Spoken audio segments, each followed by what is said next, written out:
Nicole met OJ in 1977 when she was working as a waitress. She's absolutely terrified of him. He's chasing me. He's threatening to kill me. 911 calls are going back as far as like the mid to late 80s. Right. This doesn't leak to the public. Right. But he also does fundraisers for the police department. Now, that behavior would be everywhere. But back then, there's no internet. And she has such deep cuts to her throat that it's almost hits her spine. You framed someone who's clearly guilty. You didn't need to frame him. No.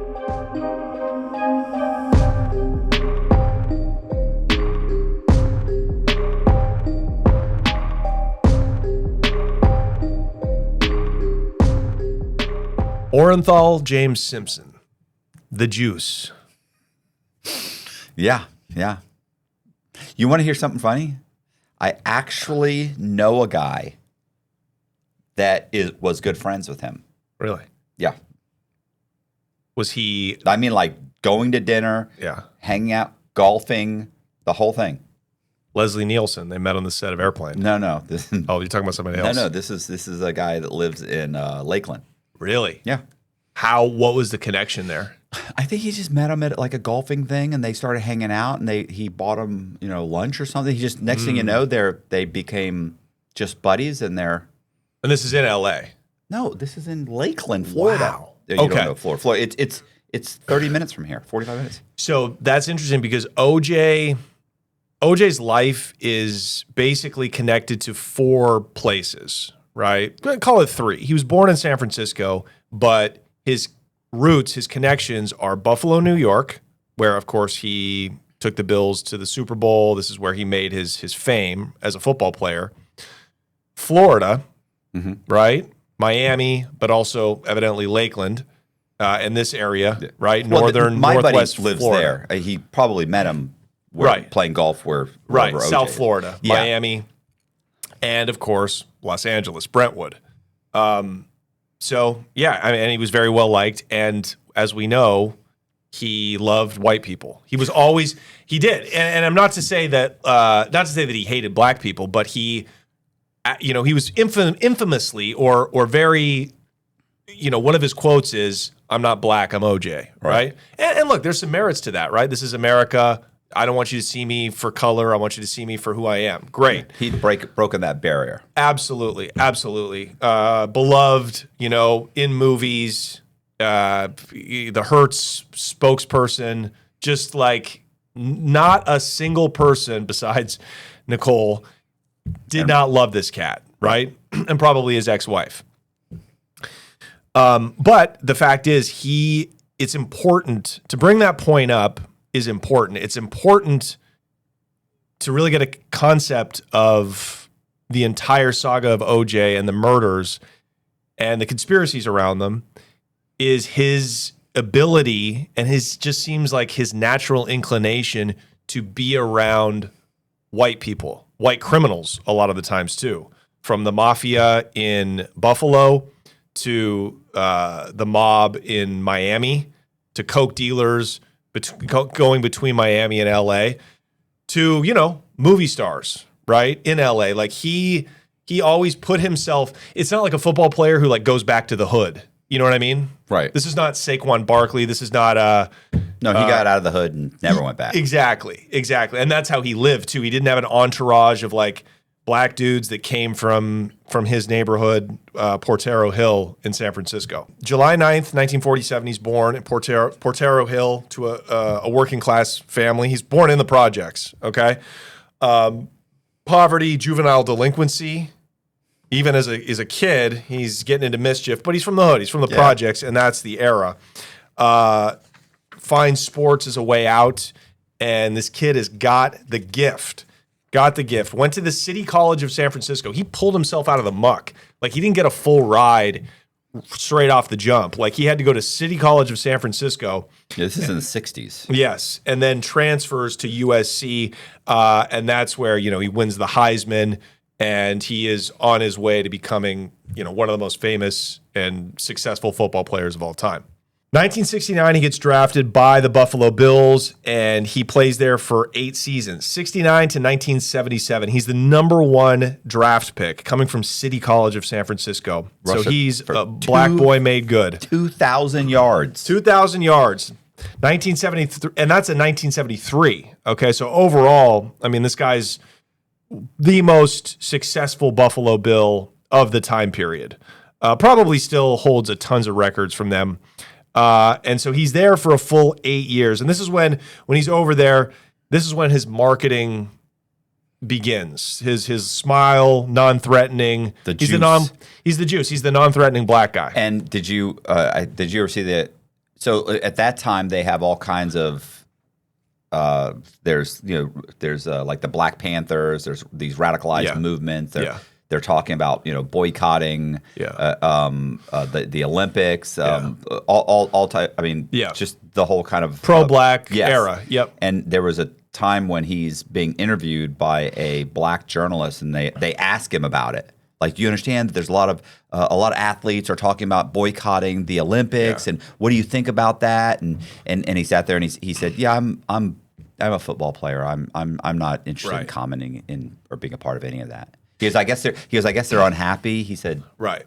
I don't know. Yeah, he was completely kind of like Michael Jordan in that way, who said famously, look, Republicans wear Jordans too. Yeah. I mean, the guy was just about his bread and did not identify with racial politics or racial solidarity. Honestly, like that's really the smart move. If you're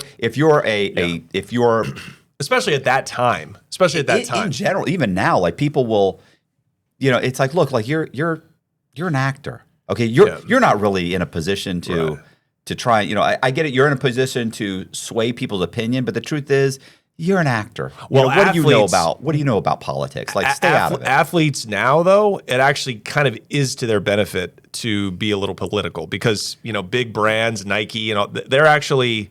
They're getting political. Yeah, not always. Sometimes it backfires. Let's face it. The people that were super woke, 6 or 8 years ago, right? It ain't going all that great now. You know what I'm saying? Like that pendulum swings back and forth. Absolutely, absolutely. What's the chick that mocked Disney? The actress. What's this little actress's name that mocked Disney and mocked all? She just did Snow White. They put her like she's on Broadway right now doing like shitty musicals. Right. What was her thing? She was the one who started mocking what? Rachel Zegler? Yeah, Rachel Zegler. She was mocking Snow White. Like they just dumped $100 million because Snow White wasn't white enough, or Snow White was too white. She's Hispanic. She's a Hispanic girl, and she starts saying that the prince was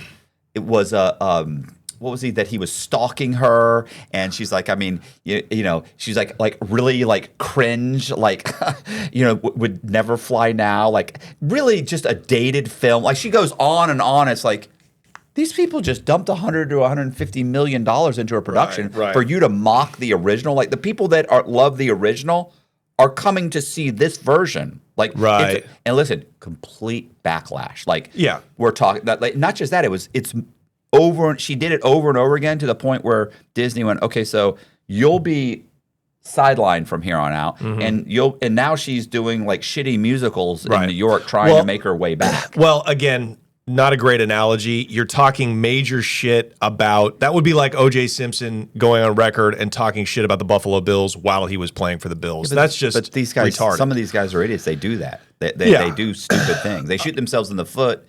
When it's like, look, just play ball, bro. Hey, look, and I'm okay with that. I'm okay with staying in your lane. I also admire the former Lou Alcindor, Kareem Abdul-Jabbar. I also admire Cassius Clay, goes on to become Muhammad Ali. No Viet Cong ever called me an N-word, right? Like that was, I believe in the power of celebrity to add fuel to the revolution, but LeBron James that worked out. Is a retard. When was the revolution exactly? Huh? When was the revolution?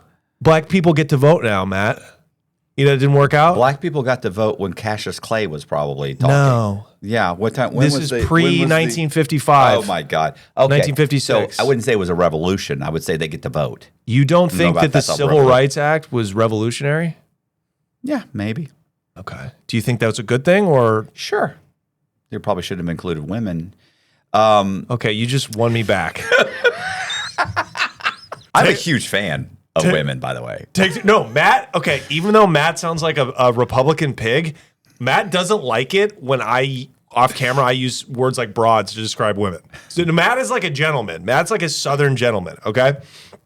So Annie loves all people, right? Regardless of skin color. No, of course. You think it's good that we all have the same rights? You're the one twisting this. I asked you if you thought the civil rights was a good thing! Anyway. He retires from football in 1979. He only plays for 10 years, which is wild. Now, I mean, he had I guess great 10 years. He had an incredible 10 years. I guess for a football career, it's pretty long. But he retires in 79, goes on to appear in films. Now, before I move on, I want to point out that during the 70s, he is known to start patroning nightclubs in Buffalo. He kind of becomes like this local Buffalo star. Of course he is, right? He's a celebrity throughout the world, but especially in Buffalo, he's like this hero. He's got the keys to the city. Now, Buffalo, especially back then, it's always been a mob town, but in the 70s, it was under the thumb of the Bufalino family. So they're like running the town. They own all the nightclubs. They own a ton of nice restaurants. So this is when he starts to kind of get a taste for what it's like to be shaking and moving with power players, right? With criminals, with mob bosses, with connected people. And I'm going to explain later why that's important, but I just want to kind of point that out, okay? So OJ he's never shied away from that. Like, he's never felt uncomfortable around connected people, right? Like, it's not like... Stop saying right like I'm agreeing with you. Like, like I'm saying... But that's kind of a fact, though. I know, but I've just watched like 6 of these documentaries, and I've never heard any of this except for you and Chris Dodd. No, I hear you. But that is kind of a fact. I mean, he's been committing... he committed crime even as a kid. So even though he turned his back on the street, he still is of the street a little bit. I mean, you come from the projects as a black kid in the 50s, like you're going to you're not going to discriminate against criminals. Like, you're going to be able to fit in. So the fact is he fit in around mafia people, right? Okay, so at this point, he ends up he goes to Hollywood, and he's in retires in 79. This is when he gets films. The Naked Gun series. Yeah, does the Naked Gun series, TV shows, and what I believe, if we can have a discussion on this, if I had to make a list of what would make great remakes, it would be he stars in. When I say star, he has a secondary role. Kind of like a support. He's just like he's not even the secondary. He's like role. A supporting actor. Yeah, he's like a good cameo. Yeah, almost. He is one of the astronauts in Capricorn 1. OJ was in a time where you didn't want to have a lot of black guys in movie roles and commercials, but you had to have one. Who's the go-to non-threatening? OJ. He became that dude. Yeah. And he's also commentating, right? The Hertz commercials come a little later. They come towards the end of the 80s, early 90s. Do they? Yeah. I feel like the Hertz came in the 70s. I feel like they're in the 70s. The Hertz comes. I think I feel like his film career was in the 80s. The Hertz thing was in the 70s. Probably in the 70s. I think it was because he retires in 79. So he was still playing ball. When he was doing those commercials? That's what I think, and we're going to find out. We're going to find the fuck out. We can't move on until we hear that. Yes, John? The Hertz commercials were from 1975 to 1978. Oh, my goodness, Matt, with the win. So you're going to see this a lot Dunk. In this video, by the way. Dunk. As you've seen in many videos. He has a first marriage and has a couple of kids. Fails? Yes. The kids don't fail, but the marriage fails. Yes. We don't know about any domestic abuse from that first marriage, but we could probably safely assume that there was some punching going on. His marriage fails primarily because if you've seen a picture of his first wife, she has this afro. Have you seen the afro I've seen on the this afro. chick? Yes. It's actually really kind of amazing. Yeah. It's gravity beautiful. Yeah. defying. I don't know what happened there. A lot more hairspray probably in that than you use. So you think that's prior to filming? You think that's why the marriage failed was her afro? It's possible. Right. I think this guy wanted strange. I think this guy liked white women. I think he wanted white women, and this woman had a huge afro. Well, that's the playbook. Like that's like a hack joke now amongst black entertainers. Like I made it. I'm divorcing my black wife and I'm getting a white one. Like this is. Bro. Could you imagine the chick that fucking is with you the whole time? It's terrible. She's living in shitty apartments, watching you, going to the games. Yeah, loving you before you have anything, telling you I believe in you. Yeah. She's pushing the whole. And then you get there and you go, woo! Right. Got to get me a Becky. Right. And unlike Michael Jordan's wife, for example, who got paid out hundreds of millions of dollars, they got divorced really before OJ had a ton of money. Because he didn't get, this is before athletes made a lot of money. This is the 1970s, dude. A lot of professional athletes that played in the 70s got summer jobs. Like they had in the off season, they actually went and got jobs. That's why all of those old athletes own car dealerships now after they retire because they didn't make enough money to have it last. So he's taking the Hertz commercials in the movies because he needs the extra money. Like, make no mistake, OJ Simpson did not have a king's fortune. And again, that is going to come into play as we'll see when we talk about the murders, okay? In 1977, he meets an 18-year-old Nicole Brown Simpson. He's 30, she's 18. Winning.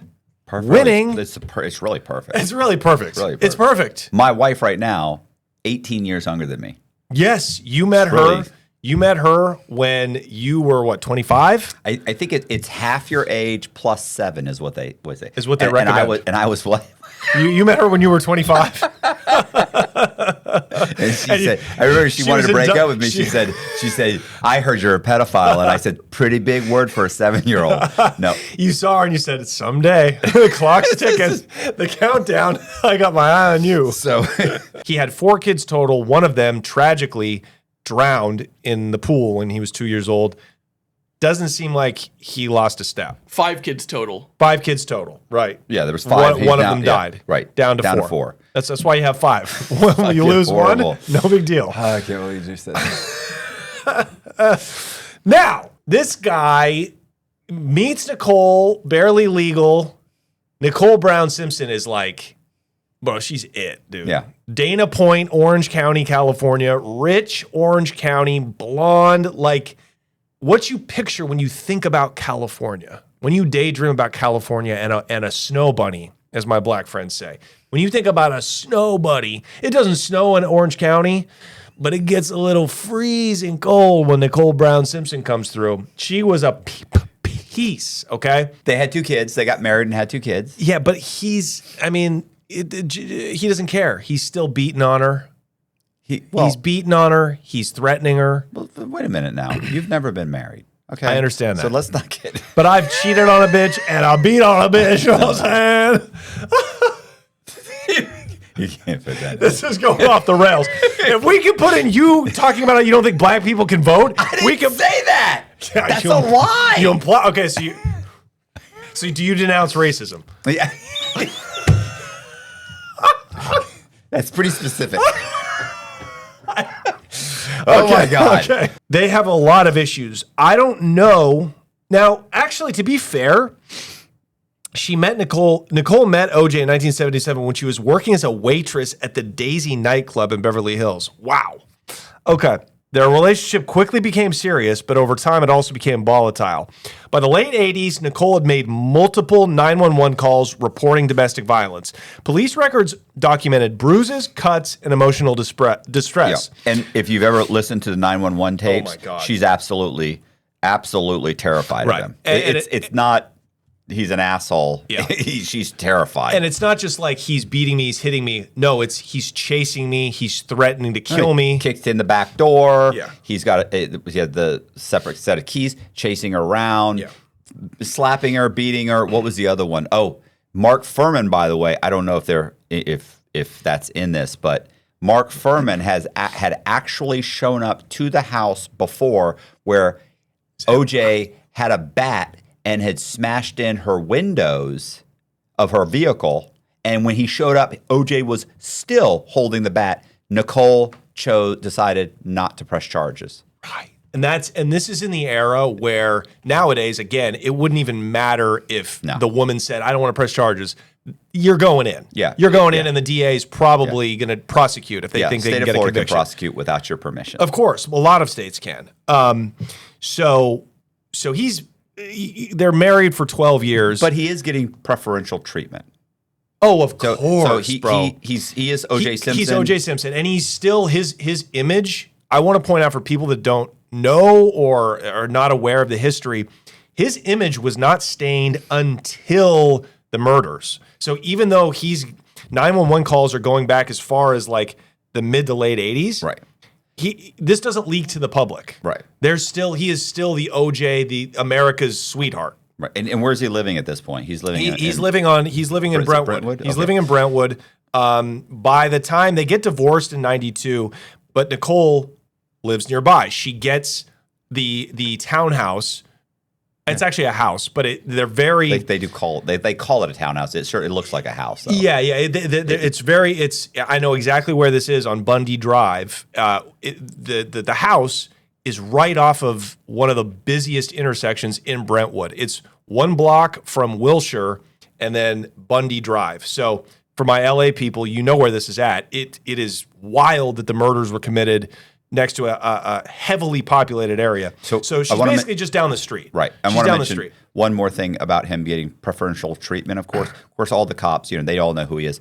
But he also does fundraisers for the police department. Multiple fundraisers. Did you hear about that? Yes. Yeah. Yes. So I always thought that. So it's like, it's not like these guys don't know who he is. It's not, but it's not like he's not getting preferential treatment. Maybe one, because he's OJ Simpson. Yeah. But two, maybe because this guy's he's paying us. He's a friend of the cops. He's giving us money. No, he's a good guy. Like they already have they already have an image of him. Yes. That's more than just that. More than just he's a famous football player. No. He also comes. He helps us raise money. He's outspoken. He's an advocate at a time when the LAPD was having the most nightmarish PR problem from the Rodney King, from the Rodney King beating, from the Rampart scandal. I mean, the Los Angeles Police Department and the Sheriff's Department, they're known to have active gang members in the Sheriff Department. They've known for planting drugs on people. Again, that's the Rampart scandal. They needed a friendly face. They needed a celebrity to be like,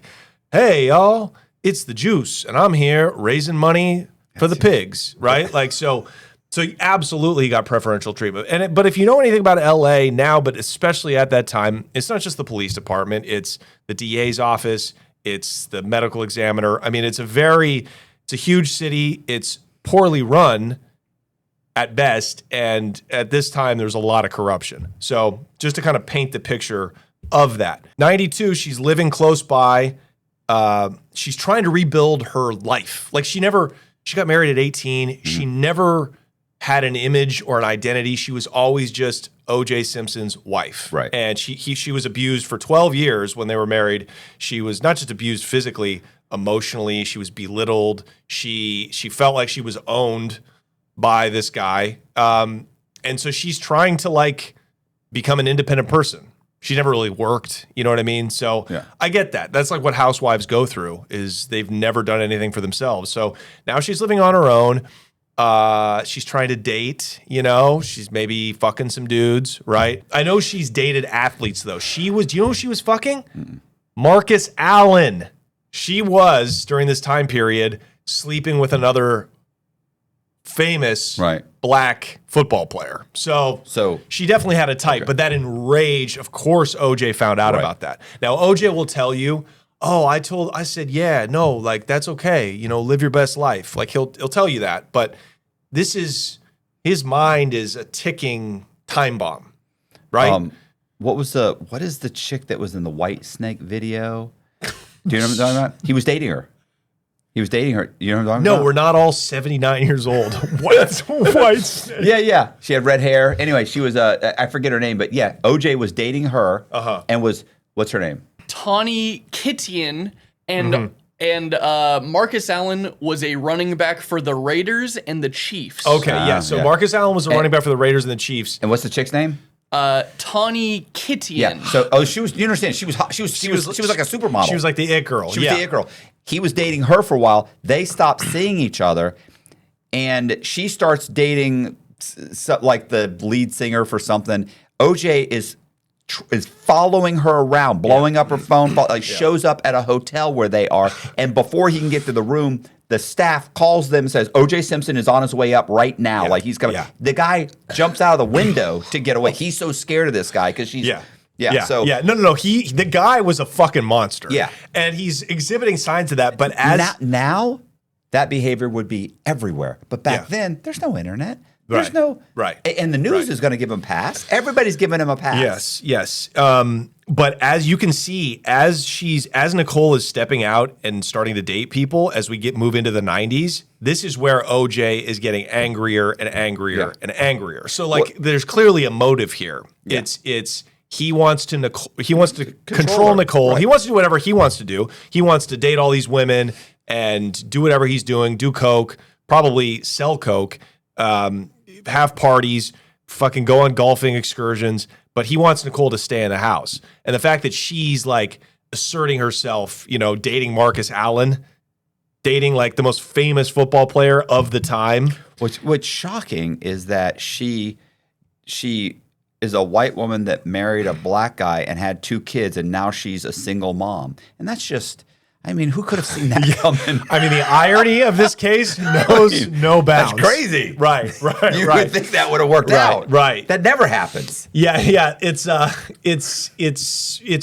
real study in it's a study in integration, You got to say, despite her being beaten and threatened, it didn't dissuade her from dating other black guys. She dates another black guy. Yeah. Now she eventually has a love interest, we think, but I'm going to dispel that myth. Ron Goldman. You don't think what are you talking about? They never slept together. Never slept together. He had a crush on her, dude. He had a crush on her. He came over at like 10 o'clock at night or something. Right, but he's a waiter. So she starts going to this restaurant, Mezzaluna Trattoria, which is a couple blocks away in Brentwood. Now, Brentwood, I lived in LA for many years. These small, rich communities, there's regulars. They frequent these restaurants and bars.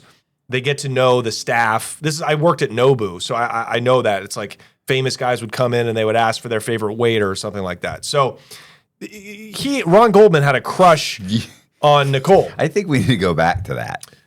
I was not the favorite waiter. No, you worked as a waiter? I was a busboy and a waiter, yes, at Nobu in Malibu. Is this known? I spilled an espresso shot on Denzel Washington's shoe. That's true. And Robert Downey Jr. looked at me and he just goes, like it was humiliating. I was 6 months out of prison. I was a fucking mess. I was one of the worst waiters. I got fired in 2 months. That's what I would have said. I said, I'm so sorry, man. I just got out of prison. That would have made them all go. I did say that. Yeah. We know that the night of the murders, she left her eyeglasses at the restaurant at Mezzaluna Trattoria. Okay, and he's returning them. Yes, and they testify. The management company, the manager at Mezzaluna had to tell Ron Goldman where she lived. Okay. Oh, okay. So that makes me think, unless she's going over to this like broke, struggling actor's apartment, his studio apartment in Hollywood, California. It's cute. I don't think so. I think she's having him over to his pad. Really? It's convenient. I've never heard that. I thought they were dating. I don't understand why. No. There's very little evidence of that. And to me, in my opinion, the fact that the manager had to tell Ron Goldman where she lived means that he hadn't been over there. Okay. So unless he's smashing in his car, he managed to get himself inside, or did he walk up on them? That's what we're going to get into. Oh, nice. That's what we're going to get into. I'm getting excited. Should we get into the night in question? We're already there. They're divorced. They're seeing each other. They're divorced. They're seeing other people. We know he's a maniac. We know, and none of that is in dispute. He's had the cops called on multiple times. He's clearly a violent guy. He's got a real problem wanting to control women. Yeah. So yeah. Yeah, so, look, guys, we don't want to waste your time rehashing the official narrative, so we'll just burn through this really quick. Okay? I love the official. I think you have to go through the official. We will. So that you can then go back and you can try desperately to debunk it. So what I'm going to do now is we're going to burn through all of the events and the chronology of that night, the night of the murders. June 12th, 1994. Nicole returns home from eating dinner at Mezzaluna. Her children are asleep inside the residence, her 2 children. Shortly before midnight, Ron Goldman arrives at the townhouse, 875 South Bundy Drive, to return her glasses that she left, right? And again, it's important to note that he had to be given her address, but it's just a few blocks up the street, right? Moments later, a violent confrontation occurs near the front gate and the walkway, right? Attacks are incredibly brutal. Both of them are stabbed to death, right? Yeah. Her head is sawed nearly off.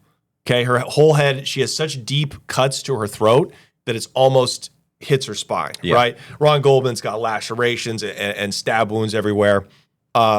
Defensive injuries. So clearly, through his stab wounds through his hands. So clearly, there's a struggle. He's trying to defend himself. It's incredibly gruesome. There's like buckets of blood that go around down the steps and around to the side of the house. This is important later when the LAPD is collecting evidence. I think everybody can agree OJ was there. So what happens is OJ jumps in his Bronco, peels off. He doesn't live far away. No. Right? No, it was a 5-minute drive up Bundy. Right. So he's a few miles. So he drives there. Someone sees him. And these driving off. Yeah. Someone sees him driving off, not driving off from the exact house, but near the house, within a block like or a two. block or two down. There's a witness who saw the Bronco. Right. A woman sees, who has seen him before, doesn't really know who he is, but has seen him, knows he's a football player. He drives by her. They never call her. So drives down, ends up pulling up to his house. But when he pulls up to his house, he had ordered like a limo to take him to the airport. That's right. The limo is parked in front of the entrance of the house, so he can't pull in. So he'd ordered the limo as an alibi. So he was hoping he would get home first. Right. This guy showed up early, by the way. So he gets there like 30 minutes early.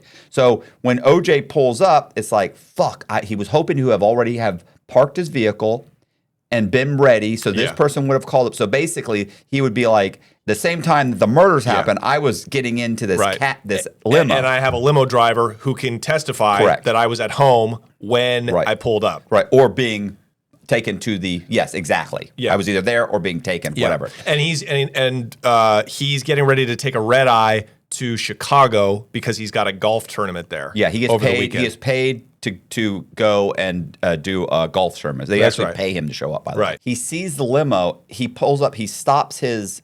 The Bronco. He gets out of the Bronco and he jumps the fence and he walks up the driveway. The limo driver at that moment sees a man walking up because he's just waiting. Yeah. He sees OJ walking up the driveway. He looks in the rearview mirror and he sees that there's the white Bronco. Now, everybody across the board says OJ never parks on the street. The house is surrounded by a fence. He's got a gate. He always parks. Why would you park in the street? Right. It's right. And this is the only reason. So he then, through the speaker, he calls the limo driver and says, "Hey, man, sorry. I was taking a shower. I'm getting ready." Or he says, "It's that or I overslept." You overslept. Yeah. Gotcha. Well, I've heard both. Got you. I'll be out in a minute. He comes out a few minutes later with 3 bags, a little tiny duffel bag, 2 other bags. The guy helps him. They put him in. Do you want to talk about Kato Kalin really quick? He's a house guest. Also, OJ's 25-year-old daughter lives in one of the, and he's got a few guest houses. Right in the back. This must be a big place. I didn't see, but I'm assuming it's pretty big. He's got a couple of guest like suites. Yeah, there's big estates in Brentwood. Okay. Kato hears a bang before. So when OJ comes, he hears a bang, and it's probably OJ jumping the fence or walking in between the fence and the back, this little thing. So he hears kind of like a bang, like a bump. Right. I don't know. No big deal. Yeah, but he testifies to it. He does testify to it. He's a character. So OJ ends up getting his stuff. He goes to the limo. The limo driver throws his stuff in the back, doesn't allow him to take the the little small duffel bag. I don't know why that's important, but they leave. They go to the airport. When they get to the airport, OJ gets out. The limo driver to a porter, he hands off the suitcases, but OJ keeps the little duffel bag. Now, supposedly there's a guy who was waiting to pick up his wife or something, or dropping off his wife, something along those lines. He recognizes OJ immediately. He's recognizable. He sees OJ pull something out of his duffel bag wrapped in a towel and throws it into the garbage. At the airport. Wow. And then sees him walk into the limo drives off. He walks in. Right. But he remembers that. He contacts the police later when he finds out about the murders. Right. And he says, hey, I was at the airport. I saw OJ. I saw this. This is what he tells them. They never call him. His thing was he said, I feel like Martha Clark, whatever that. Marsha Clark. Marsha? The prosecutor. Yeah. He said, I feel like she forgot about me or something. Right. I don't know what happened. Right. She was supposed to be called. She never called me. Right. So OJ jumps on the plane, flies out, gets to his hotel room. By that point, he gets a call the next day. Yeah. He gets a phone call from the police saying, hey, your wife and a guy were murdered. Yep. And so he says, oh my gosh. And he says, I'm going to get on a plane. I'm going to fly back. Yes. He flies back immediately. Yep. So when Mark Furman and another detective show up, they say they were showing up to tell OJ about his ex-wife because they said, we wanted to tell her or tell him before he saw it on the news. When they got there, they couldn't get in. The gate's closed. There's no way in. They're calling. Furman walks over he sees the Bronco. He runs the tag, realizes it's OJ's Bronco, and notices blood on the door handle. That's right. He said, at that point, he says, I was afraid maybe maybe this isn't just her. Maybe he's harmed. Right. There's blood here. So he jumps the fence, goes in the back, and he ends up knocking on the door for the daughter, who's the 25-year-old daughter. She comes. He explains the whole situation to her. And they open the gate. They come in. She helps. That's when they call OJ. So that's the phone. She says, he's not here. Here's where he is. I can call him. Right. They call, tell him. He says, oh my gosh, I'm coming back. He flies back. But when it starts to get light out, they're now kind of walking around. They notice blood droplets. That's right. From the Bronco. The Bronco on the sidewalk. Yep. And that's when they go, whoa, wait a minute. We now think that this is a crime scene. Right. So at that point, when they first contact him, they don't think it's a crime scene. Right. But when it gets light and they can see Right. the blood droplets, they're now thinking OJ's vehicle, blood droplets, jump in the thing, crime scene. So it's pretty immediate. It's a matter of 8 hours or something like that. He comes back. They want to call him in. They don't initially arrest him. No, they call him and they talk to him. Yeah. That's another thing that is odd is that she never, Martha Clark, right? Marsha Clark. Marsha. Why do I keep saying Martha? So that's the reason you say albums. We don't know. Marsha Clark, she never shows this video. They video him being questioned. They do softball they're not hard on him. No. But they're not hard on him. The detectives say, look, we didn't pressure him at this point because we want him to give us his blood. Like if we're too hard on him, he could say, man, go fuck yourself and get up and leave. He doesn't have to talk to us. Right. He's openly saying, nah, man, I did. I saw him earlier. They said, when was the last time you saw Nicole? They says, like 7 o'clock at a birthday party or some party. I saw her, like one of the kids' birthday parties or something along those lines. I saw her then, no big deal. Right. Everything was great. I left. I went home. I stayed home the whole night, which we know is a lie. Yeah. Not just because of the murder, but we also know it's a lie because of the limo driver. Yeah. So at this point, he's already said, "Oh, I had a limo. I left." He's trying to make it seem like he left about the same time the murder was happening. He left prior to that. Keep in mind, he's at his house like that. This guy's already waiting. So we're talking about a few minutes. Like, is the limo driver going to be like, "Oh, he walked out at exactly 10:37"? He didn't know. He said, if OJ says, "Nah, well, I got there about 10:25," the limo driver probably going to agree. So he's thinking he's got his alibi. Yeah, I've got this. Yeah. And so as they're talking to him, they ask him several questions, and they ask him with, like, he definitely, OJ feels like he's answered the questions pretty well. Also, OJ has a cut on his hand, on his finger. One of his fingers is cut. Yeah. They ask him about it, and he says, "Yeah, I don't know. I don't even know where I cut it." He says he doesn't really know where he cut it. Later, he says I do remember I cut it on a glass at the hotel. And then he says, well, or it may have already been cut. Actually, he's, man, I cut myself inside. It's a shitty excuse. It's a shitty. I cut myself with that gash. I'm gonna remember. Fuck yeah, I remember what happened. This is what happened. Anyway, they don't push him on it because they're still trying. They want him to feel comfortable.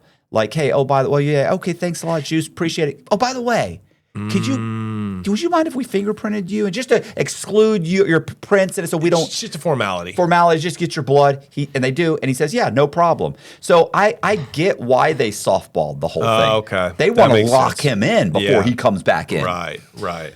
So they do. They get blood. They get blood from him. Yeah. They explain, hey, we're still collecting. That's right. From evidence. The house because now it's light. Yeah. Now it's during the day. We've talked to him. They go back. This is the part that kills me. They go. By now they've walked around, and Mark Furman sees a bloody glove behind. They're at the crime scene. Yes, behind Cato's little cabin. Right? Oh, no, they're back at OJ's house. They're back at OJ's house. Got it. He sees the glove. By the way, at Nicole's location, her townhouse, there's a bloody glove there. Mm-hmm. The other bloody glove is found behind the little mother-in-law's quarters or suite or whatever you want to call it, where Cato is staying, where he heard the bump. So Furman, by himself, sees the glove, goes and gets somebody and says, hey, there's a glove here. They get the glove as evidence. They go in. So this happened before they're talking to him. They talk to him. Right. They then go back to the house to continue collecting evidence at OJ's house. While they're there, they now find blood on a sock. Now, there was a sock that was in OJ's house that had been collected, and they find blood on the sock, and they also find blood, a couple more bloods, and they find blood on the, I want to say on the gate, like the front gate or something. They find two more places where there's blood. And I'm only mentioning this because it comes up later when they do the blood, when Furman gets on. Yeah. You know why I'm mentioning the blood on the sock and the blood on? No. Because what happens is when they eventually catch OJ, and they get all the evidence out and test all of it, the blood that's on the glove and on the door handle and in OJ's vehicle, just there are only little bits of it too, but this isn't a ton of blood, but there's some. All of that blood tests positive for Nicole or Ron or OJ, and sometimes it's blood that's mixed between all of them, and it's just normal blood.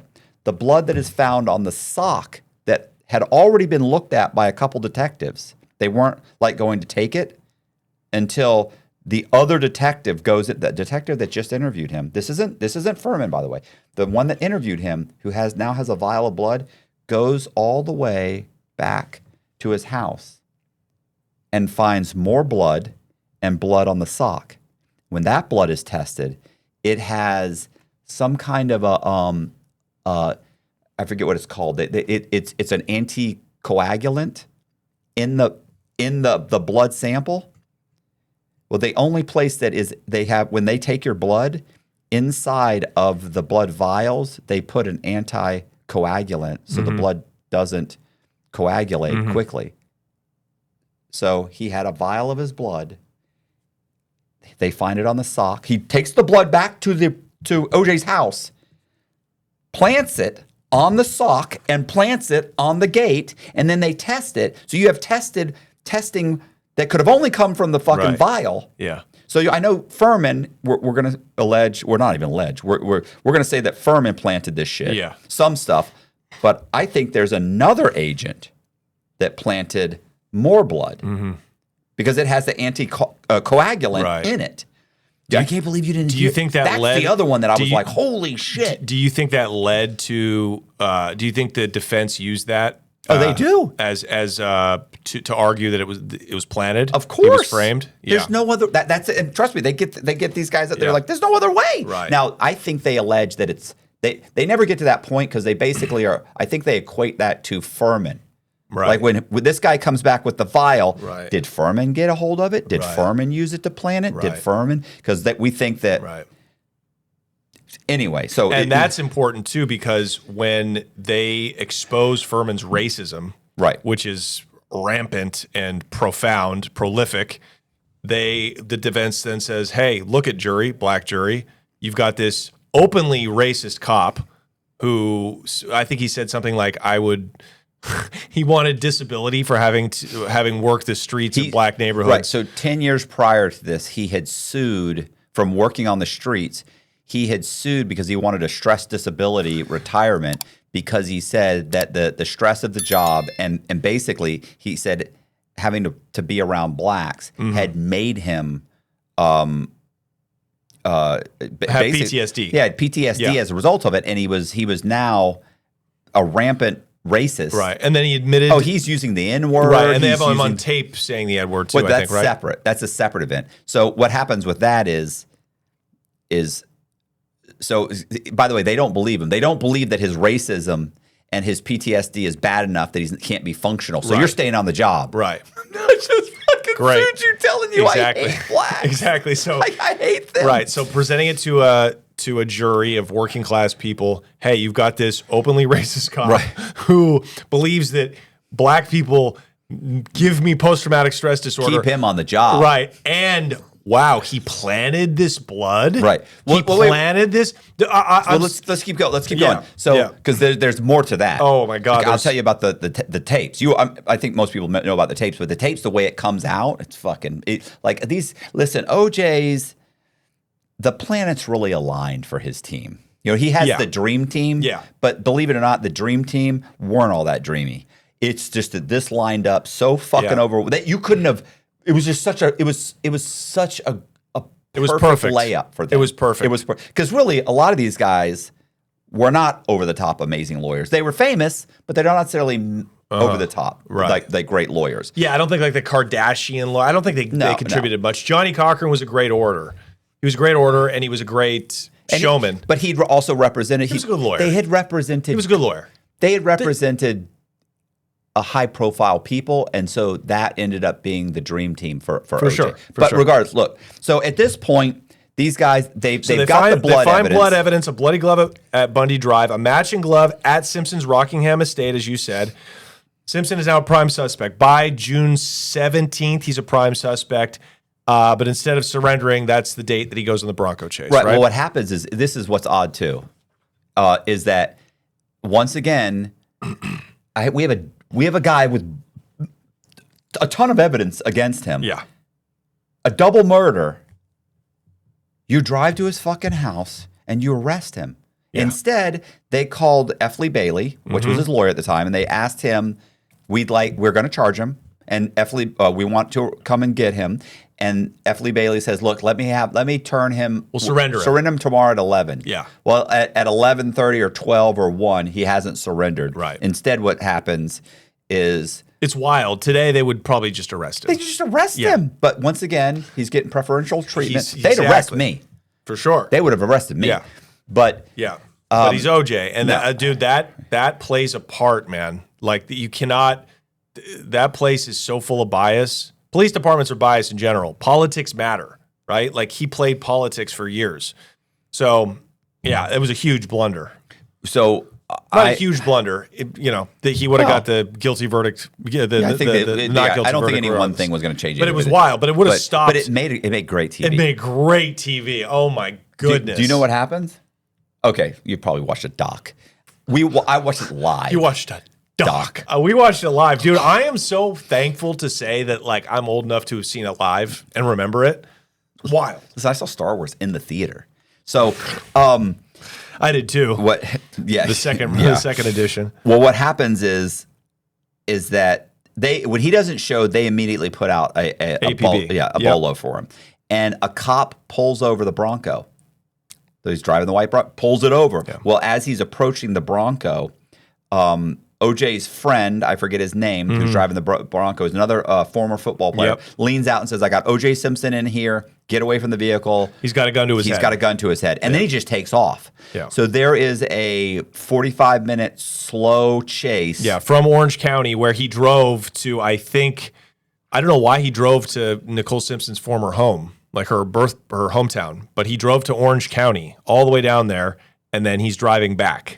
Probably to pick up his passport, the fake mustache, the fake goatee, and basically his disguise. Wait, why? Where was it? Why was it in Orange County? I don't know why, but I'm saying when they pull up, when they eventually get the vehicle, he's got a gun. Right. He has when they eventually because look, he basically let him drive all the way to his house, and then they let him go in the house, and then they have kind of a standoff, and eventually he turns himself in. Right. But in the meantime, when they search the vehicle, they find a little bag, which is it's got a disguise, it's got like a fake mustache, fake little kind of goatee thing, and they've got his passport, and I think it's like $10,000 or $9,000 in cash. So he's getting ready to blow the country. Yeah. I mean, I think he was at this point, knowing he was about to be arrested, knowing how much evidence they had collected, I think at this point he was probably thinking to himself,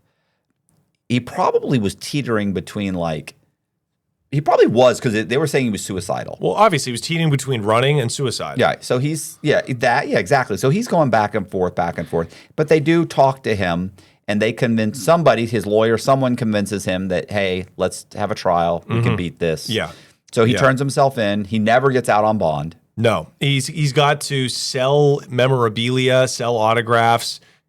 He's making tens of thousands of dollars a month from the LA County Jail, just signing shit, signing memorabilia, signing autographs, signing jerseys. And of course, that's all going to his legal team. Yeah. Which I want to point out, again, we've got to go back to OJ Simpson's finances, and this will all make sense in the conspiracy after we talk about the trial. If OJ Simpson, if that were today, right, the most famous running back in the NFL has money to pay lawyers. He doesn't have to be signing fucking autographs from county jail. Like, OJ Simpson didn't have that much money. He had a huge nut to pay. He obviously had to split, he had to take care of Nicole, right? Like, this guy's overhead was huge. 4 kids. So, he's living an expensive lifestyle. He's got 2 mortgages to pay. So I thought that part was really, really interesting. Like, OJ was in trouble financially. Right. So, I don't know that he was in trouble financially, but I do know that. Well, look, how much money? Maybe let's look this up. How much money did the total of his legal team cost? It was everything. I'm sure it was everything. Right. I'm sure it took everything. But what was it? $2 million? $3 million over a course? This is a 1.5, 2 year long process. Approximately $5 to $6 million. Okay, $5 to $6 million. So if he was worth $3 million, right, it wiped him out completely. Right. And keep in mind, this is what, back in the 90s. Yeah. I mean, that's an excessive amount of money. My point is, he was kind of doing this from the beginning. Like, he was in there. He immediately got to hustling. So I don't even think he had that in liquid, right? Like, he had to earn money continuously while during this, it was about a 1.5 year long trial, right? No, it was very cool. It was the a process from getting booked to the end of the trial. Right. But the trial actually happened very, very quickly. It did. Because he typically what happens is you have a right to a speedy to a speedy trial, but almost all defendants waive it. Yes. And so OJ didn't waive it. OJ said, nah, fuck it, let's go now. It's interesting, right? Well, and that's part of their strategy. Yes. They knew he did have enough money that they could put together, they could poke holes into everything they had. I think you have a really good understanding of how they botched the blood evidence. Yeah. Furman, the tapes. Yeah. And how that was enough to convince the jury. Look, You cannot talk about this trial without talking about the politics of the time and the bias of the time. They had that ESPN documentary had that little old black lady now who was a juror who was saying, she looked in the camera and she said, I didn't care what evidence they came out with. We knew that verdict was coming back not guilty. So there's a possibility that even without the bundling of the evidence, right, which is so stupid, even without the stupidity of the DA, the prosecutors, and, Mark Furman, that he still would have got off. He still might have got a not guilty verdict. But it is quite fascinating. So tell us a little bit about how they showed doubt through the mishandling of the evidence. All right. So, first of all, they have lots of forensic people that are getting on there. You've got evidence people. You've got all these different people.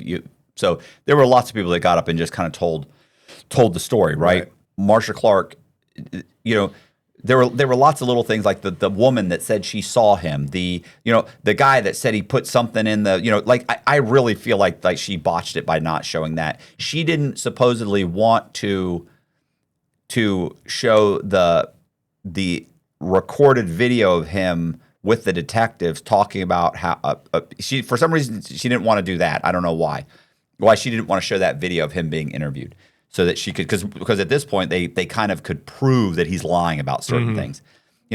He never takes the stand. No. But the main detective was a guy named Mark Furman. We already talked about Mark Furman.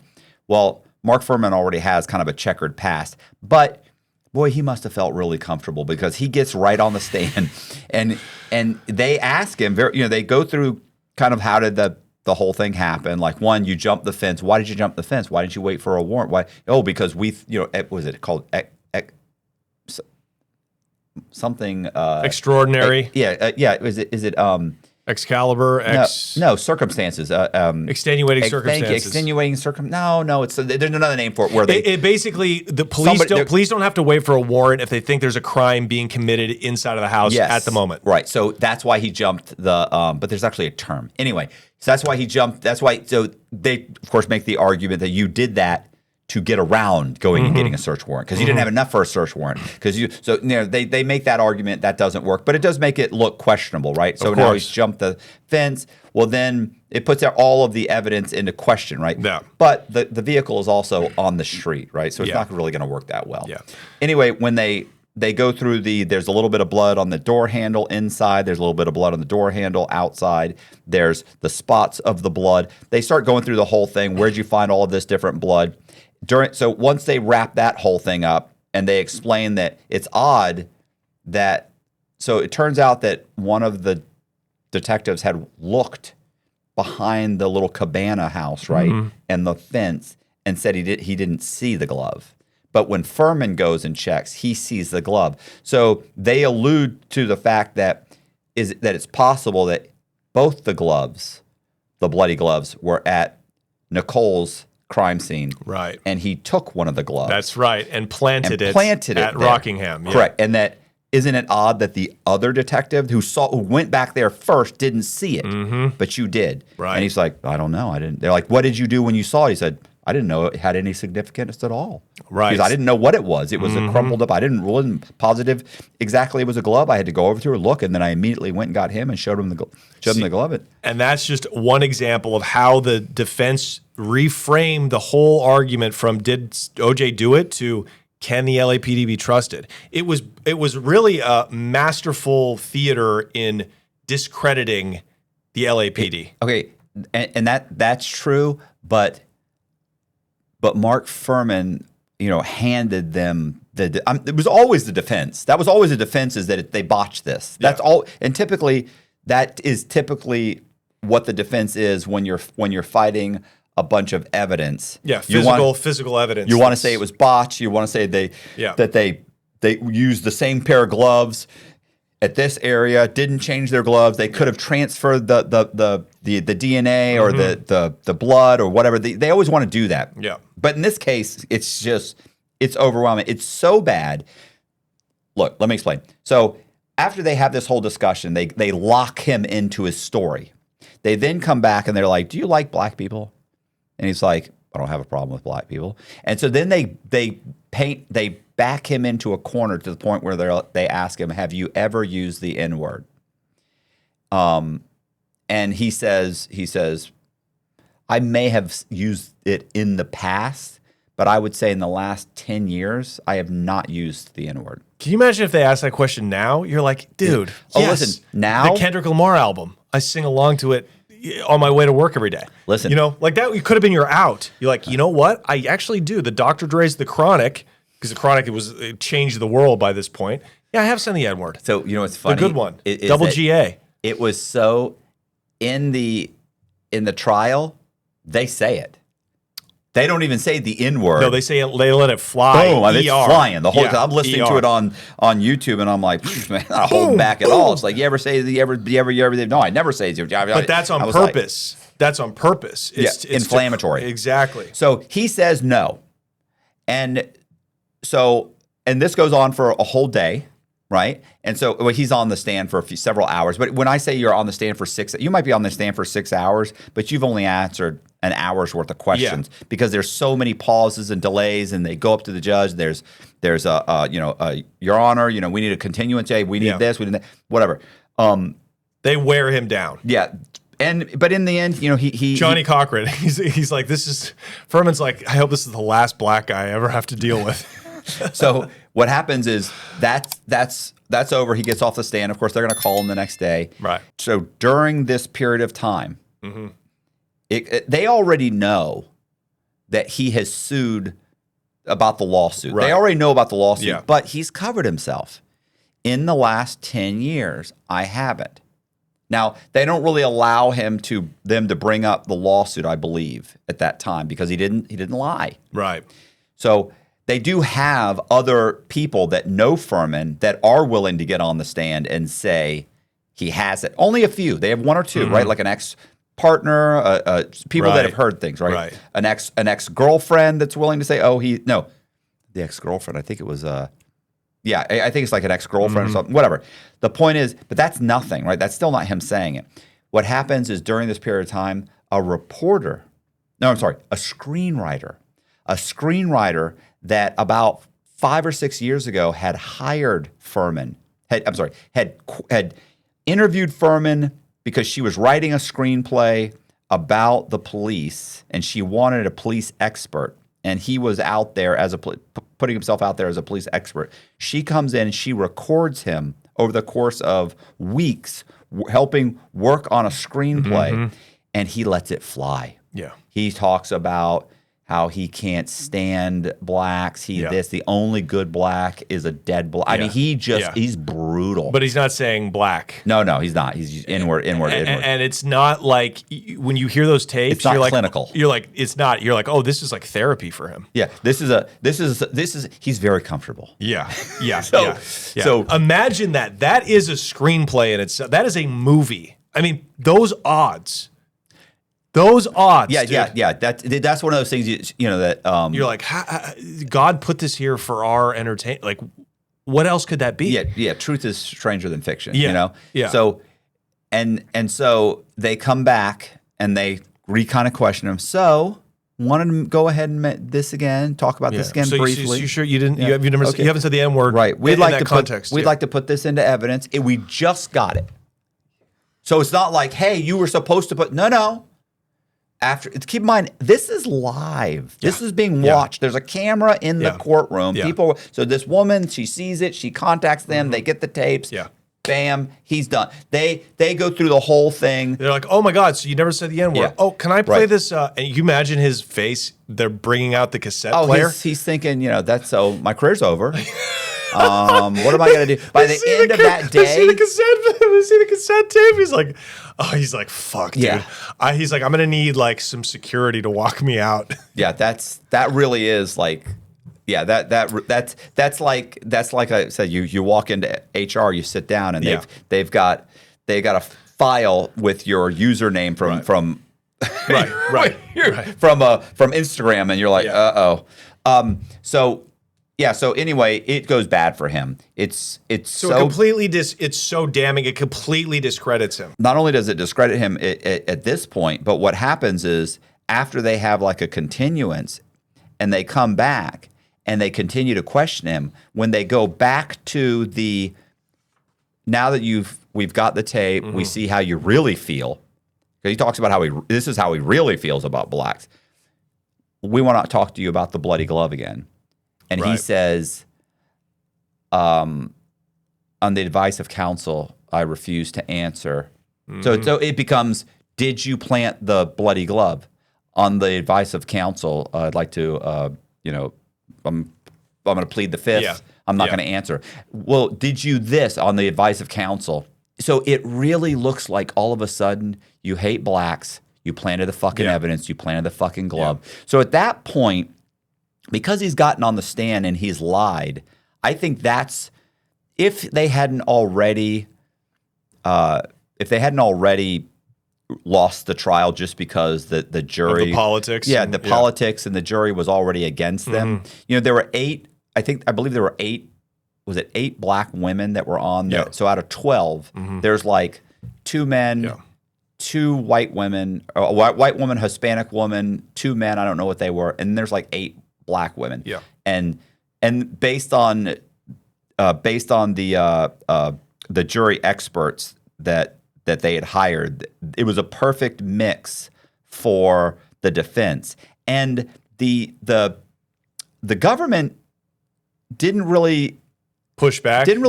Like Marcia Clark, she when they talked to her about that, she said that she felt like she could win them over. She wasn't concerned, even though her own jury experts were saying, "Listen, women don't like you. Black women can't stand you. No, I can win them over." No, she's incredibly unlikable as a person, arrogant.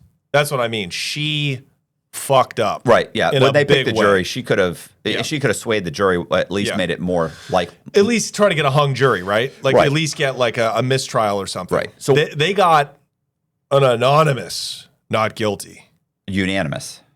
Okay. And anonymous. Yeah, a lot of them didn't want to tell them who they were. You called her Martha Clark 4 times. Did I? That's fine. Marcia. So you think that was do you think Furman was the dagger? So I think it's a combination of that, and then when they got the evidence, I'm sorry, the forensic guy, whatever they call him, whatever the CSI guy on there, when they started talking about the different tests for the blood, they also kind of blamed that on Furman too. Now, the other detective is the one that brought the vial of blood back there, but Furman was there too. So they do a whole argument with him about Furman getting the blood, who had the blood, did Furman have access? Yes, he did, blah, blah. So they kind of try and blame everything on Furman, he also, because to say that there's 2 detectives that are planting evidence, it's a tough sell. Right. But not that I don't think it's not possible. Regardless, what happened was one of the 2 detectives had with a tainted blood, the blood that was pulled from OJ, had planted blood. And so they're saying, so this blood we know it's from the vial. We know it's from the vial. So we know it was planted. Furman, we think that Furman did, and he won't even answer the fucking question. We know he's a racist. We know he doesn't mind. He thinks all black people should be dead. Right. We think so. And now he's pleading the fifth. Now he's pleading it's over. Yeah. At that point, it wouldn't, to me, if I was on the jury and completely neutral, at that point, I would be thinking to myself, like, I have to say not guilty. And right, because the burden, as you said in a podcast we did recently, you think OJ, OJ did it, but you think he deserved to get off. Yeah, based off the standard of our legal system. Yeah, like we have to find beyond a doubt that you're guilty, right? Like that's enough of a doubt in your mind. For me, it would be. I 100% believe that they framed a guilty man. Right. That's the problem. You framed a guilty man. You fucking idiots. Right. You framed someone who's clearly guilty. You didn't need to frame him. No. You could have just behaved like a normal detective. There's enough circumstantial evidence that people are probably going to find him guilty. Right. Well, what did you do? Right. You let this guy walk away. Yeah. And so, but yeah, that's the whole thing is that that Furman, it may be Furman and the other detective, because by the way, it was completely against protocol to take blood and bring it back, to bring any type, anything back to the scene. Yes. No, you're tampering with a crime scene. Right. And that comes up. That's the thing. They get the guy on there. Is it protocol to take blood and then bring it back to the scene? No, that's absolutely against protocol. Oh, wow. Is it protocol that you don't change your gloves between this and, no, we should have changed our gloves. I mean, we didn't. There's all, and you know, they chop these guys down. And Furman, just to be clear, it's not like he just looked stupid. He was charged with perjury. He was charged with perjury. He clearly lied. There's not even any question. He was charged with it. He was charged with perjury, pled no contest to one felony count, resigned from the LAPD, ended his law enforcement career. I mean, ruined his life. A guy can't. Well, he's in Simi Valley somewhere with a bunch of other cops. You know, he's. Well, he worked he now works as a private detective. And he actually solved. There's like some murder in Connecticut that he solved. And there was a documentary on it and everything. Like he's actually kind of rebuilt his life as an expert, and now he actually will be on news programs as an expert. So like you'll see him on CNN as a detective expert. Wow. Yeah. Wow. So you can come back from anything in this country. But listen, I love this country. Thank God. Yeah. Thank God people are willing to forgive you. Yeah. So no shit. How does he feel about black people? Is he softened? You know, I haven't seen it come up. He hasn't apologized. Wow. So what happens is when it goes to the jury, they really, really sit down. They go back over the mounds of evidence. They go back over all the testimony, and they spend a considerable amount of time really looking over everything. Yeah. They come up with a verdict within 4 hours, not guilty. Yeah. 4 hours. Not that much time, dude. 4 hours. Yeah, they debated. They've deliberated longer for a DUI trial. Yeah, they kicked back and said, look, we give it another hour, we get another free lunch. Let's hold out another hour. Right. Let's kind of shoot the shit for another hour. They get lunch, they come back. The judge says, hey, let's go ahead and do it tomorrow morning. We'll read it tomorrow morning so it doesn't look so bad like you guys had your mind made up. Wow. So they Is that right? So they waited till the next day? They waited the next morning because after lunch, when they come back, they're like, yeah, we're ready to go. We're ready. We're done. They're like, and he's like, it's been 4 hours. Ito said that, so that's on record? No. Oh, okay. No, he does go the next day, though. He waits, says, let's wait till tomorrow morning, bring everybody back, and we'll, Right. Because right after lunch, they're like, yeah, we're good. We're done. We're done. God, you imagine that sleep? You remember that sleep that OJ? That's the first thing I thought of. That's the first, when I was listening and I heard this, my first thought was, he didn't sleep that night. No. He did not sleep that night. No, wasn't even tired. I remember my buddy Pete had gone back for an evidentiary hearing, and they move you. They moved him all the way. He knew the next day it was the evidentiary hearing. He said, bro, I literally, when I say I didn't sleep the whole night, I didn't sleep the entire night. He said, so by the time I got there, he said, I was so fucked up and because of the lack of sleep. He said, it was the worst day of my life. Torture. Yeah. Yeah. So I'm sure he didn't sleep, but it was a good day. He doesn't even look tired though, because when they announced that not guilty, it's just he gives the little the fist pump. I'm walking out of here. So, but that's not. Here's the whole thing. That's really not the end of the kind of the whole thing. And you can talk about the conspiracy if you want to talk about. Well, that's what we're going to do now. Okay. I mean, because we know, we don't need to rehash his whole life. I mean, it's. I think it's interesting. Well, it is interesting, but I mean, he loses the civil suit. He gets charged in 1997 in civil court. Right. Gets found guilty, which is wild that you can be found guilty for murder in civil court, but not criminal. Crazy. Well, there's less. It's preponderance of the evidence. It's not. It's a lower burden. Right. Yeah. But it's just wild because you don't need as much evidence, but it's still evidence that you committed a murder. Well, they'll also let evidence in that that wasn't probably in the first trial. Right. He also didn't have the dream team. Yeah. And he's found. And what does he care anyway? By this point, he's relocated to Florida. Yeah. He's bought himself a new house. That's right. Florida, unlike a lot of states, Florida, if you're living in your home and you homestead it, they can't take it. That's your house. Right. Like, you're not taking my fucking house. Right. No matter what you owe. But he gets, he's given a judgment for $33.5 million. Yeah. This is what he owes the Simpson. I don't think the Goldmans got anything. Or did nobody ever got anything? No, it's the Goldmans. Okay, so the Goldmans and Nicole's family They never got anything. They never got a dime. They never got a dime. That's crazy. And he got his pension. The football pension was. No, he has his pension. Yeah, no, I know. Oh, OJ got his. I thought you said they got. No, OJ got his NFL pension. He got to keep that. No, he had to pay some money, right? That's why he was like selling his memorabilia. Or no, they. The family's got some money from the book that he wrote. Yeah, that's right. They did, and they published it. Yeah. So they didn't end up grabbing the book and publish it. But they really, if you ask Ron Goldman's father, he'll tell you like we didn't get like I'm sure any of that money probably went to like his. No, he gets his kids. He's got his kids. It's really Ron Goldman's right and Nicole's family. So I'm not sure because he does say that they're clawing back a bit here and a bit there, but for the most part, he's never paid a dime. Like that's what they keep saying. Yeah, I didn't pay a dime. We had to take this, take that, but he's never voluntarily paid them anything. Yeah, and I mean, he was doing things for money here and there, right? Making apperances. He was still doing the golfing thing. Yeah, and he would obviously he would have to pay something out of that to the family. Of course, they got some change, but nothing that ever approaching $33 million. Did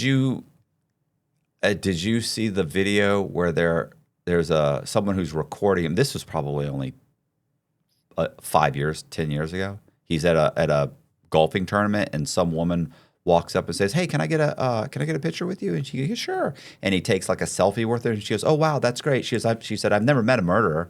Yeah, and he chuckles and looks at the camera, and they're like, "Did you get that a lot?" He said, "Yeah, it's fine." Dude, his Twitter account. OJ, do you remember OJ Simpson's Twitter account? No. It was the most unbelievable. You were still locked up at the time. I was just going to say, I was in prison. Dude, it was so good. The comments, it would just be like OJ giving motivational, like, "Good morning, world. It's OJ." And it would just be tens of thousands of comments like, "This guy really, stabbed it to death," or something. I mean, it was just the funniest parody, dude. Parody. And we all laugh at it, but like, how do you think the families feel? Like, we'll never find peace. No. They were butchered But by OJ Simpson and Charlie Ehrlich. And we're going to get into Let's get into that. OJ Let's Simpson. get into that. And of course, you guys, just to button it, he goes to prison he gets sentenced to 10 years for, really, he got railroaded. No, he got railroaded. No, he got more than 10 years. He got between 9 and 25 years or something. I forget what it was. Yeah, but he only did about. He got on the first option for parole. He got out. Yeah. He was apparently he was trying to steal his memorabilia back, and like they went and like strong armed a guy in a hotel room in Vegas, and it was bullshit. Yeah, bro. they basically say that it was strong arm robbery with a gun. One of the guys had a gun. Right. OJ never saw a gun. Right. They never pulled it out. Even. No. What would have happened had you and I done that? We would have gotten probation or maybe 6 months because we have. Literally, that's what anybody else would have gotten. They hammered him. Yeah. And it was like 9 to 25 years or something. Yeah. What was it? It was a minimum of 9, a maximum of 33. It's like comical. Right. But he only did 9. Yeah. Because on the very first parole, he got out. Yeah. And immediately went back to Florida, bought another house. Yeah. And started his Twitter account. So my friend Rachel Wolfson, I've known her since we started doing comedy in LA. Her mother is the judge that sentenced OJ in Vegas. Oh, okay. And you see her on camera, like just basically she's saying this is for Nicole. Yeah, you know what I mean? She actually says, this was just a stupid crime. Yeah. Exactly. She should be, and in my opinion, you need to be disbarred for that. For taking into consideration. Yeah, no, I agree. It's absolutely. I'm going to show Rachel this clip too. I don't give a fuck. That's if you can do that to him, you can do it to somebody else. That's not American. Yeah, that's not I playing agree. fair. He's been found not guilty. They shouldn't have. But whatever. People are human. Listen, that's the whole thing when people talk about the justice system. Like, how would you fix the system? It's like everybody keeps saying that the justice system's fucked up in this country. No, the system's fair. Right.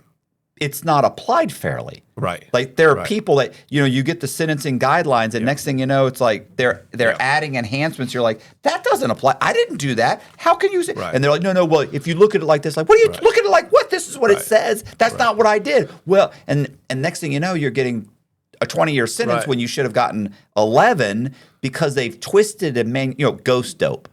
Right. They'd come up with these numbers because they're allowed to do it. Yeah.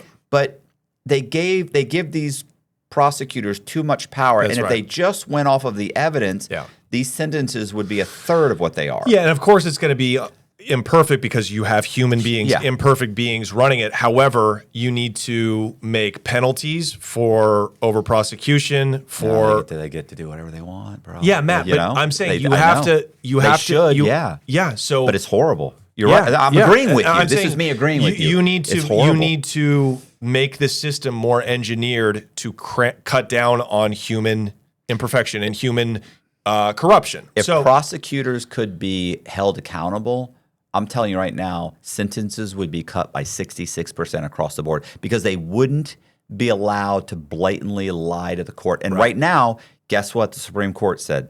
They can basically blatantly lie. So now the only question is, will they ever arrest Charlie Ehrlich for the murders? So who is Charlie Ehrlich? Okay, so there's a bunch of conspiracy theories. You guys, you don't need us running down these stupid conspiracies, right? But we're going to. Jason Simpson didn't do it. That was the big one. Yeah. That was one of the most prominent I like that theories is that Jason Simpson was with his dad at the time of the murders. He was enraged that Nicole, he always kind of felt resentment against Nicole, right? His stepmother. Right. Nicole was supposed to meet him that night, and she blew him off, decided to go to Moza, right? The trattoria, whatever. He was there with his dad. I don't really know the motive. I know it sounds like a weak motive, but again, he's kind of a psycho. He's got his dad in him. You know what I mean? So the theory is that he is the accomplice, okay? I don't know how you feel about that. I don't love it. I don't love it because I don't see a motive. What I do see is OJ Simpson connected to drug dealing and East Coast Mafia players that, again, goes back many years, okay? Yes, we know, Matt. Oswald was the lone shooter. Dad. I'm going to call you Dad when you give me that look. Okay. So tell me. So OJ is moving. Well, how many keys a month is he moving? So who are you, me, on my show, The Connect? So you'll say it quick so we can make a short out of it. So you'll recall at the top of the episode that OJ has not had a problem rubbing shoulders and glad handing with nefarious underworld characters. I remember you said it. Will you shut the fuck up and let me get this out? Okay. So take two. OJ Simpson has been rubbing shoulders with nefarious underworld characters since the 70s when he was in Buffalo. That's when he was frequenting mob-owned nightclubs. He got to know a lot of the bigger players in the Buffalo Mafia, the Bussolino or the Buffalino family, right? Well, after his career, we know that he spent a lot of his time, most of his time when he wasn't in LA, in Florida. When OJ is in Florida, he's where is he hanging out? He's hanging out with dudes at country clubs. Mm-hmm. He's a huge golfer.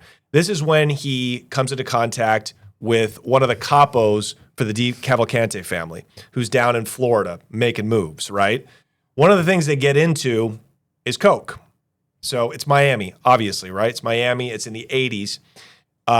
So OJ Simpson, being that he's partying with celebrities in Hollywood, right? He is very connected in LA. He knows all of the rich people that are doing coke, using coke. It's the 80s. It's LA. He begins to introduce his cocaine customers to the dealer for the Cavalcante family, right? I'm not saying it's the capo who was in Miami. He wasn't the one bringing out the coke to LA. He had a courier. That courier's name was Charlie Ehrlich. Charlie Ehrlich was bringing kilos from Miami out to LA. Now, whether OJ was distributing the cocaine himself or not, I'm not sure. I don't think he was. Okay. I think he was introducing the mob guys from the DeCavalcante family to the buyers in his rich person circle in LA. Okay. You with me so far? I'm with you. And again, and that is why I'm constantly pointing to OJ's financial difficulties, right? Of course, the guy's not broke. Right. But again, didn't make a lot of money in his football career.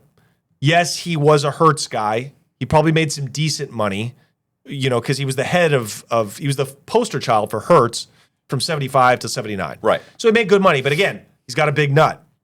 He's got a wife, ex-wife, alimony, kids. He's got a new wife, kids. And you just didn't make a lot of money back then. You didn't make a lot of money in the 70s. So what I think is, and you actually, to be honest, his roles in, Airplane, and he had that small part in what was that movie you mentioned? Oh yeah.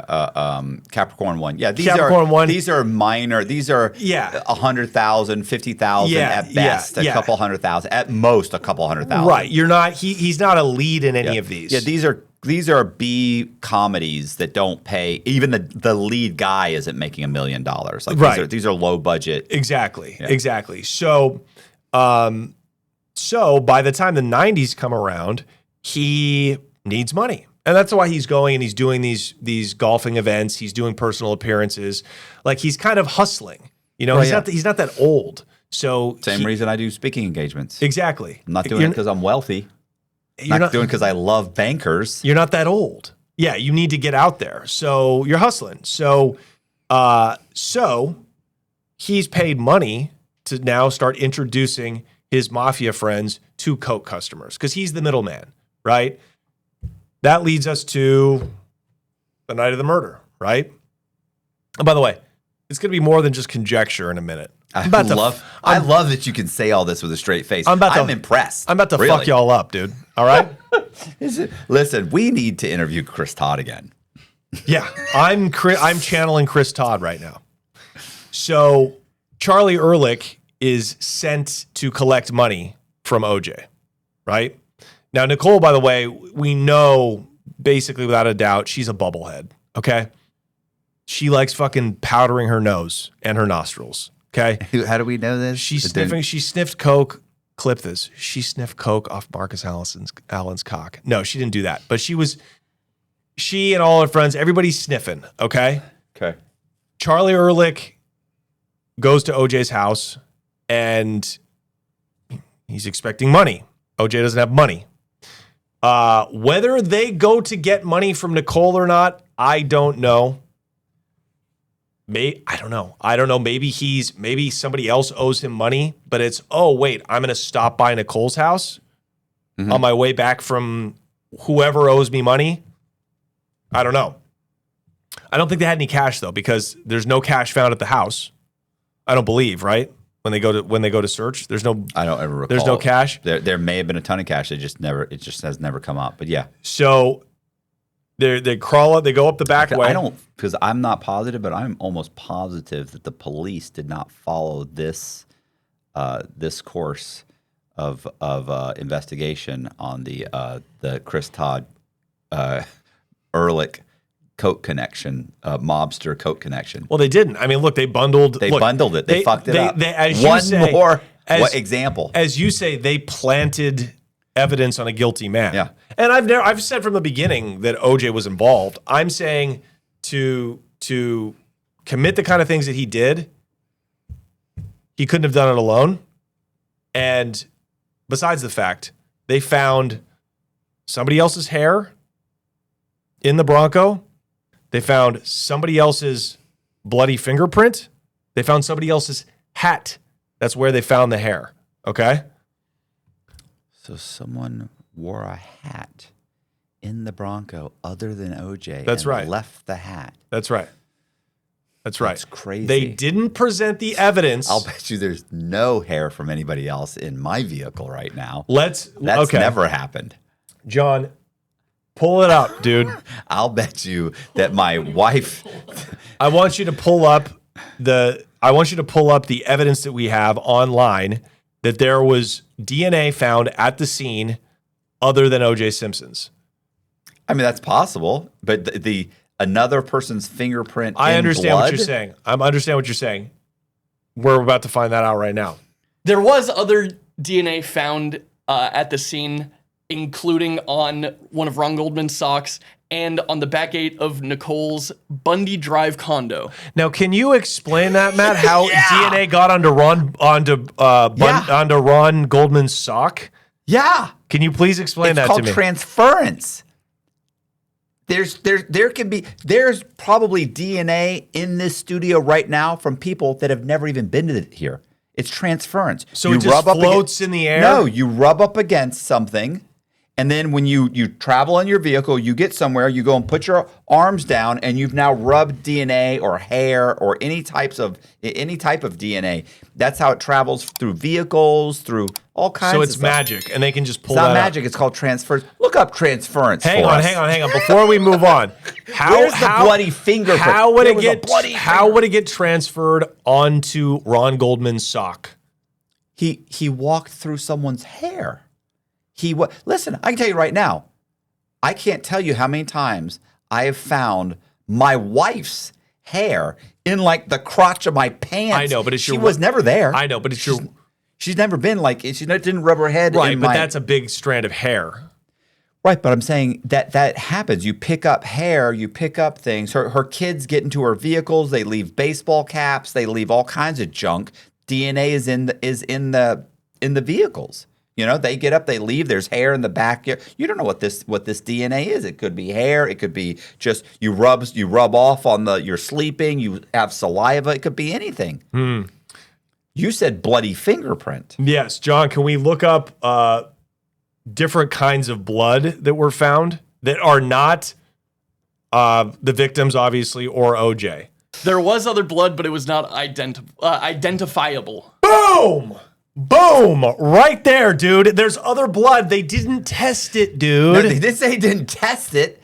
It wasn't identifiable. What does that mean? That means it's that they somebody couldn't- else's blood. Right? They couldn't figure out whose blood it was. Exactly. It could be That's anybody. my it could point, be a droplet dude. of blood anywhere. So there's It could have been animal blood. Get the fuck out of here, We don't man. know what it is. We don't Dad. even know where it was located. It's Dad. a random sentence on. Matt never heard a lie from the government he didn't believe. Is that not damning? Is that not, okay, John? Excuse me. Well, first of all, John. No, we're not asking John's opinion. Okay, Matt, dude. There's other blood where, John? At the rear gate of Bundy Drive and on Ron Goldman's socks, as well as the hair. Okay, Matt. Just use your logic hat for a second.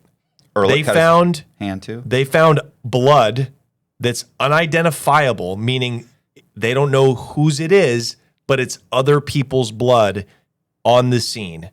You really think it's animal blood? A squirrel cut itself? We don't know what it is. A dog? It could have been anything. In the See, end, now you no. the end. Now Now your foot's in your mouth. no. Are you saying that you don't think OJ did it? Of course I think he did it. He had an accomplice. It was Charlie Ehrlich. So Charlie killed him. They were both involved in stabbings, yes. They were both involved in stabbings.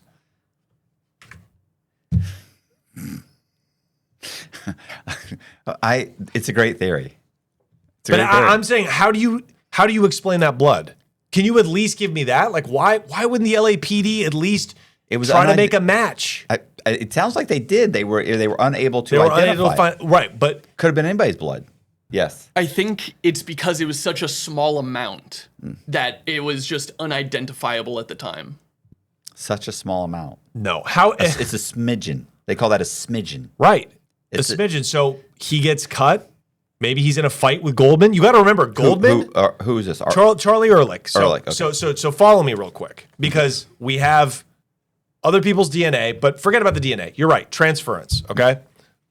Blood that's unidentifiable, that's not OJ's, that's not Ron's, that's not Nicole's. Okay.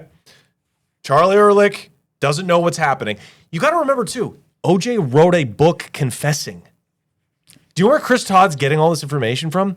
He's getting it from the book If I Did It. Okay? He's confessing, but he's putting it on the other person. right? Because OJ's basically denying. He said, oh, the other guy had the knife. The other guy did this. It's all OJ leading it, right? Follow me here. Yeah. They go up.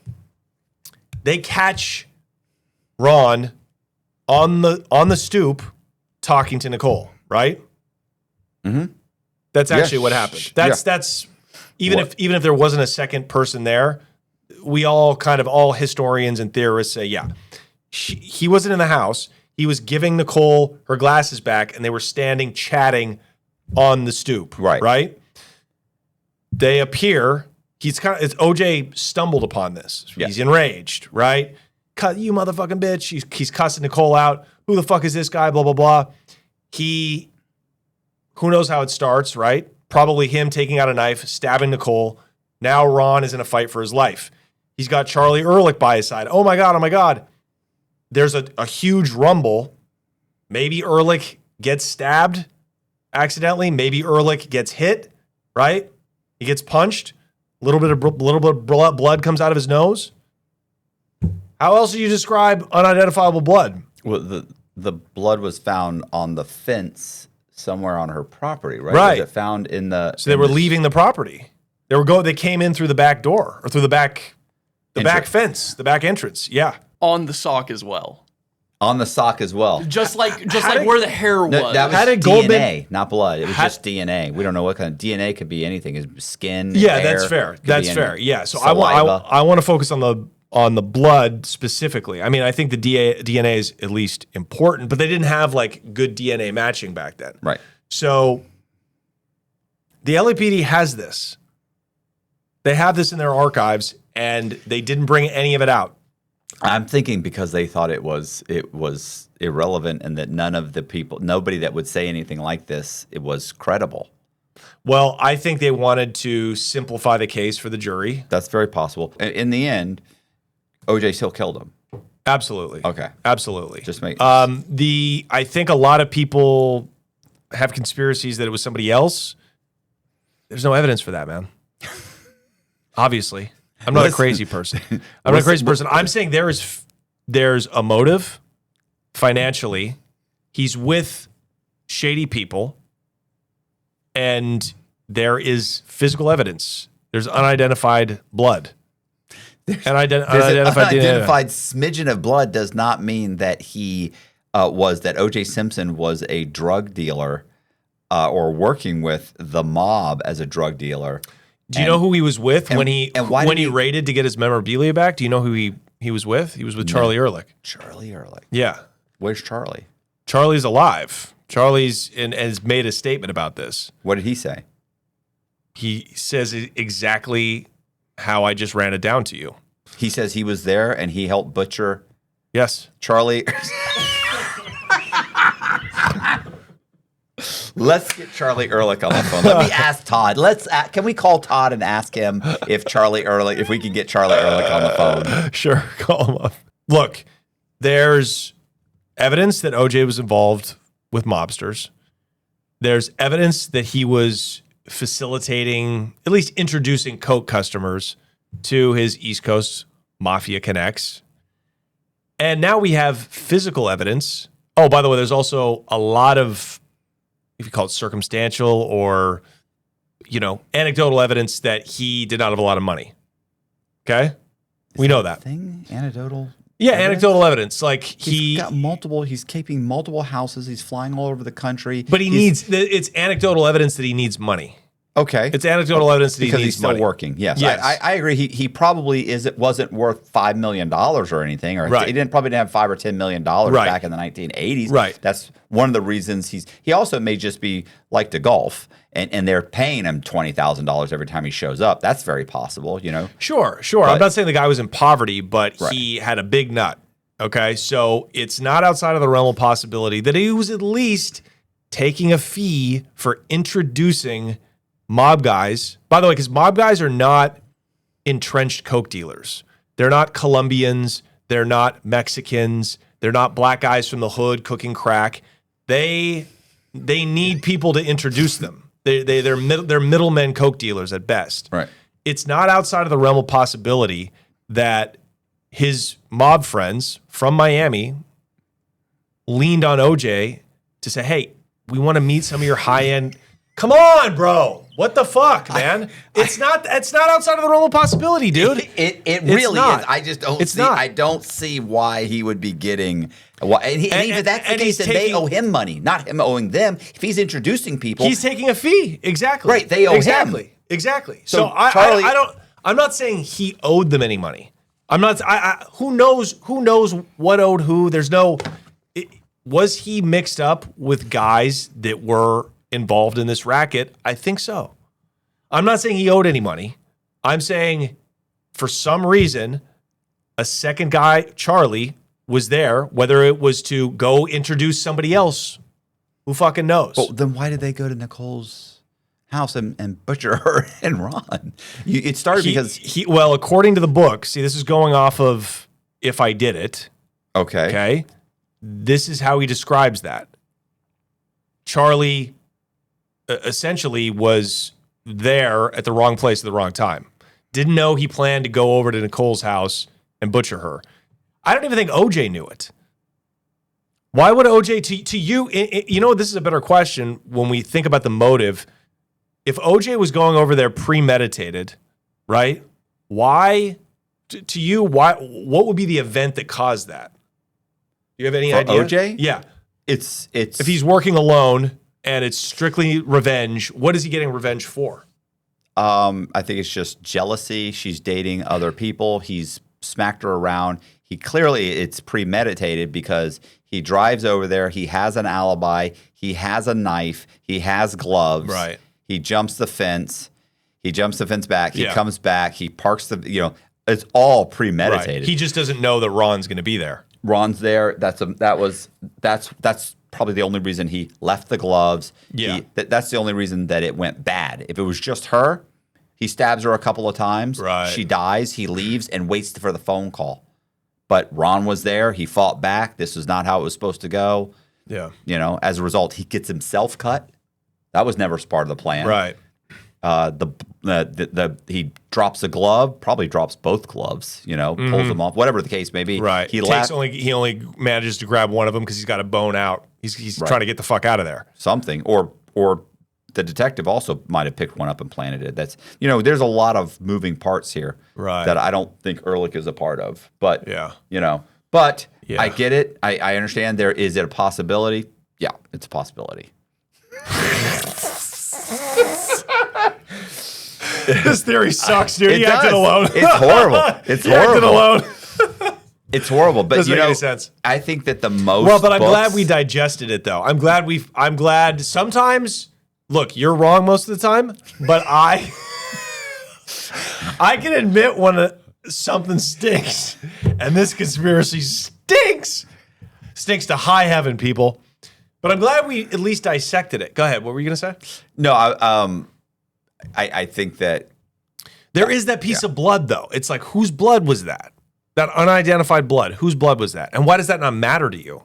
Because it's just a smidgen of blood, and there's smidgens of dirt and blood and DNA all over the place, and it's like every place has stuff. Could it have been Ehrlich? But how does it also could have been one of the bleed? kids playing in the backyard Right. who cut his hand? It could have been any number of things.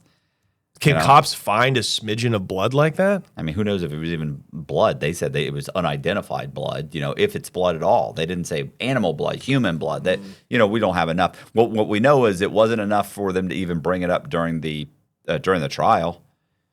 And you would think if it was extra blood and there was the possibility that there could have been another person involved, don't you think the defense would have fucking used that as one more nail in right, of course, to extrapolate doubt. Prosecution's right. Well, I think what this theory says is that the prosecution hid that, buried it, didn't bring it forward.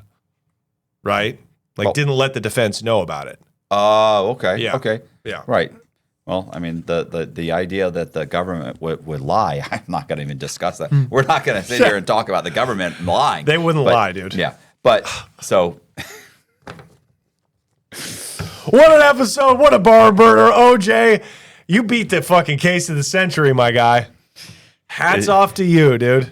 Isn't this the OJ Simpson? No. Is it OJ Simpson, rest in peace, or is it OJ, or is it Ron and Nicole? Ron, Nicole. and OJ Simpson, rest in peace. You know what? I hope they all find peace. I do. Yeah.